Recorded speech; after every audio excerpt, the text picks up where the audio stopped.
तुम शेड्यूल बनाओ पन्ने जिंदगी हूँ शेड्यूल बनाओ कस कम कर करो है ना आप करो ते तहज्जुद तहज्जुद दस वक्त तहज्जुद का रकात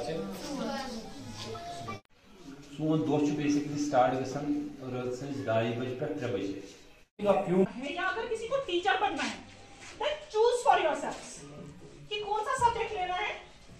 ठीक है ना चलन मेरी गवर्नमेंट सर्विसेज में है ना कश्मीर में चलन है कि गवर्नमेंट सर्विसेज है तभी हम लोग सेफ है ना अभी यार your mother is on periods Akash पक्षीला जहां जहां भी जाने के लिए तो ट्रस्ट मी बिकॉज अगर अभी शुरू नहीं किया तो कभी नहीं कर पाओगे। अब एक डायरी तो होगी ना या कागज का पर्चा उसको ना अपने दीवार के साथ स्टिक करो। सबसे पहले आपकी स्पेशलाइजेशन क्या है। जब आंखें उठाते हो ना विदाउट पर्पस नफ्से अमार नफ्से लवाम हसमन तकमा है ये नफ्से लवाम करो जो मेरी मर्जी है वो करो तो फिर आपका ये फर्ज है पहले तो मर्द बनो फिर उसको प्रोटेक्ट करो या तो फिर उसको अपने हिसाब से काम करने दो। ठीक है और फिर आपकी रिस्पॉन्सिबिलिटी खत्म है ना।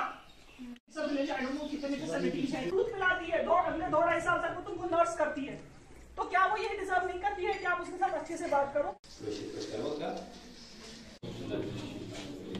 ये एनर्जी है अदरवाइज जो पॉजिटिव अप्रोच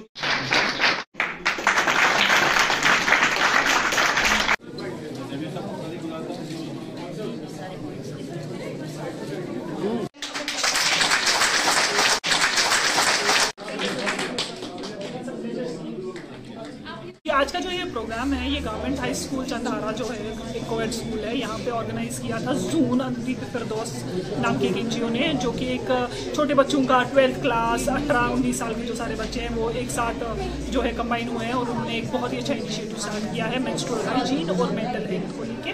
तो मैं एज अ गेस्ट आई थी और मैंने बच्चों के साथ बात की उनको मेंस्ट्रुअल हाइजीन के बारे में बोला।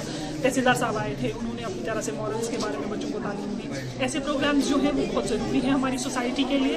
इससे क्या होता है कि हमारे बच्चों में एक अंडरस्टैंडिंग डेवलप होती है टुवर्ड्स द बॉडी चेंज और उनमें एक अंडरस्टैंडिंग डेवलप होती है कि अपनी ज़िंदगी में आगे कैसे बढ़ना है अपने गोल्स कैसे चूज़ करने हैं और छोटी छोटी चीज़ों को अपने दिमाग में स्ट्रेस लेके नहीं चलना है। और जो सोसाइटल टब्यूज़ है जैसे मेंस्ट्रुएशन सैनिटरी पैड्स या पीरियड हाइजीन या कोई भी चीज़ उसको हवा नहीं बनाना उसके बारे में खुल के बात करनी है। पेरेंट्स का भी फर्ज है वो बात करें हम भी अपना पार्ट करेंगे ताकि आने वाले जो बच्चे हैं वो किसी हेल्थ और हाइजीन इश्यूज़ की वजह से सफर नहीं करें।